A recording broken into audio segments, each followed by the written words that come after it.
Hi guys, welcome back to my channel. Today I'm going to be talking about my first year here at UCL. So just starting off with the basics, I am a history student here at UCL, which is the University College of London. Yay! I just got a notification saying that my final decision is here, and this is from UCL. So I'm kind of like nervous if I get in, like I don't know. And now that I finally have that, I can finally commit. Oh my god.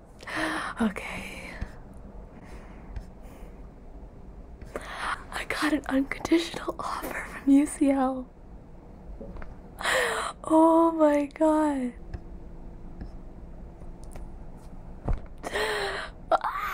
I know a lot of people are kind of interested in hearing what the UCL experience is like, and I'm gonna try my best to tell you. So starting off with my degree, you have 3 mandatory classes and 2 electives. The classes you have to take are Approaching History, which is the entire year, Writing History, which is in the first term, and Making History, which is in the second term. So Approaching History is kind of like your intro to how to study history. UCL puts a lot of emphasis on historiography. This is the large lecture with all the history students from first year. This is where you're going to be going over gender, what makes nations, decolonizing history, economic history, these kinds of entry-level approaches. I feel like this is the class that really widened my scope of how I understood history and how to study history in a more in-depth manner. I really felt like my brain was expanding. The other mandatory class in first term is Writing History, and I felt like this was very beneficial, especially as an international student, because this is where you get a 101 class on how to write an essay. Something I thought I had a pretty good grip on until I had to write one, and then I was like, oh,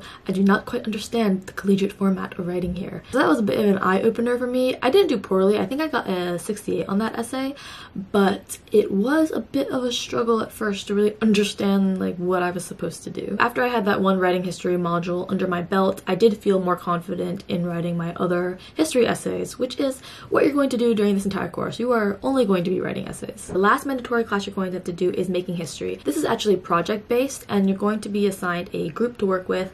I was so lucky with my group. We all got along really well. We even took a trip to Canterbury together to look at the cathedral, and that was a really fulfilling experience for me. I think my highest score was in that class, which I think is normal for a lot of people because it is more project-based. I think we got an 80 on our project. Okay, so now that those are out of the way, I can talk to you about my elective classes this year, which are called survey modules. Survey modules is supposed to cover a large time period in a specific geographical region. I took the Hellenistic world and the Bronze Age states. My first choice was actually ancient and medieval China, but I did not get into that. Bit of a bummer. Hellenistic world was definitely my favorite out of the two, just because I realized that ancient history is really hard from the aspect that you have very minimal sources. You are really pulling from these sources as much as you can because there are no other primary sources. In fact, in the Hellenistic world, you're reading stuff from like Greek and Roman authors that literally lived 300 years later from Alexander the Great, okay? Like, you're trying your best with what you have. I think studying the Hellenistic world, though, was really interesting because this was the time period that I knew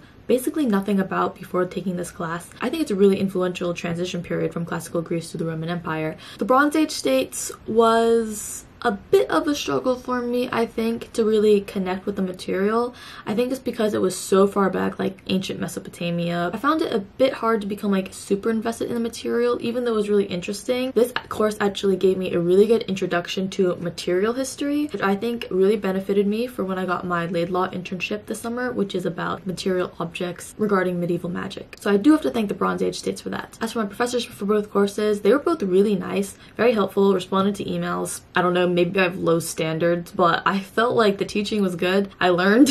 Our seminars were in person, but our lectures weren't. I'm so excited for next year when I get all in-person stuff because I'm an in-person kind of person. I think part of the uni experience is a lot of independent learning, and since their office hours are so open, if you just go in and ask them, they're so ready to help. I didn't have any problems with the teaching.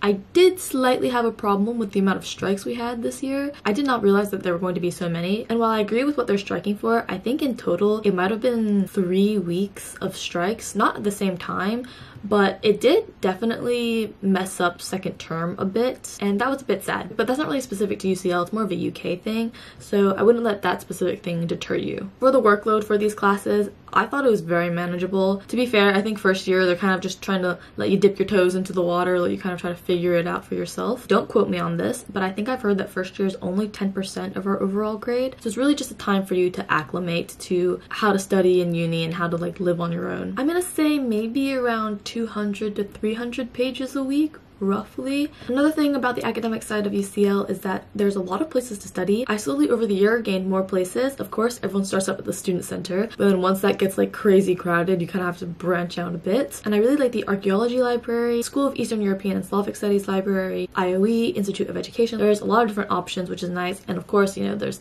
Starbucks and cafes and everything around, so finding a spot to study isn't really that difficult around here. One thing I was a bit surprised is how casual professors are, in the aspect that you just address all the professors by their first name. At first it was a bit strange to get used to, but that's always just how they sign off their emails and how they refer to themselves. Now for the social aspect of UCL, I got really lucky because all my friends are basically from my accommodation. I live in Campbell House East right now and have a very open kitchen system, and I have a lot of friends within my accommodation. I will say that being self-catered helped a lot in this. I'm not really sure what I would do if I wasn't catered, because I thought of having to go to the cafeteria like in high school and just like finding people, but there's a lot of people, so it's different every day. People are eating at different times. I don't know.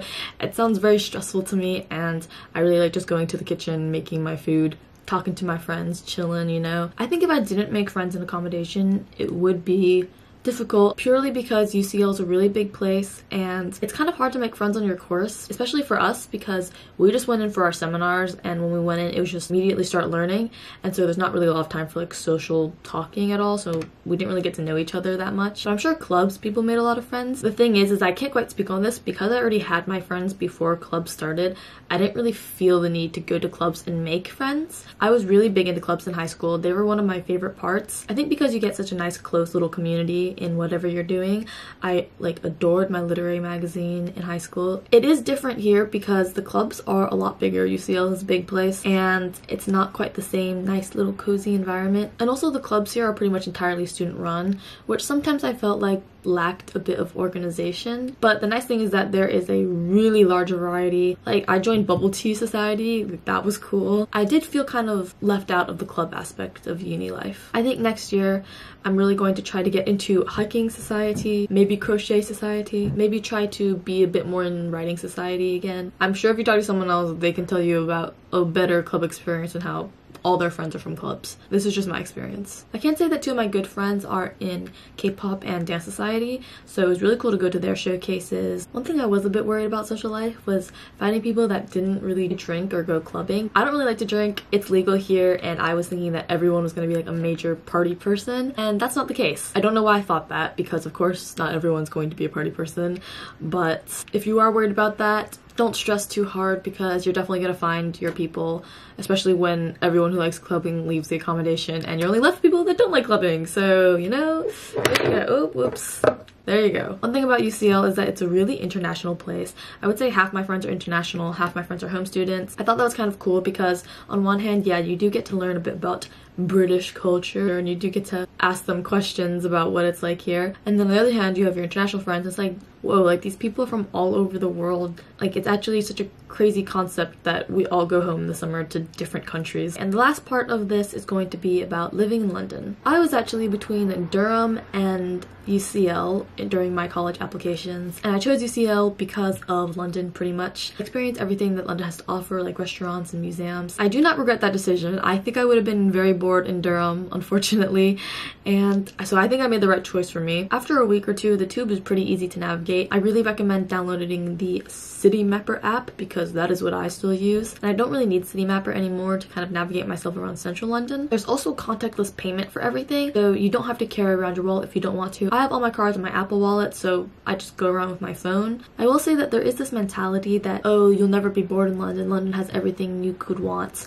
is repeated a lot, and I think it's actually a bit negative because it kind of makes you feel like if you're not always doing something like really fun and interesting, you can't really enjoy London. There's a lot of romanticism when it comes to living in a city, especially one like London. While it is a really nice place to live, it's also a city, and that means that there's going to be trash on the road. I saw human feces on the road. It's gonna be loud when you're walking down the road. The nice thing about London is there are lots of like alleyways and like quieter areas, which is really nice. It rains a lot here, cloudy. Winter was a bit rough. I was struggling. I had to get a lamp to stimulate sunlight, but I'm not gonna lie, I feel like even though there were downsides, of course, there are downsides to everywhere, and I think this was the best fit for me. Also, since UCL is in the city, we don't technically have like, you know, an overarching campus that everybody is in, but it still actually, to me, feels like we are very much on a campus. We have the front quad and that entire building. That's where the history department is, near Gordon Square.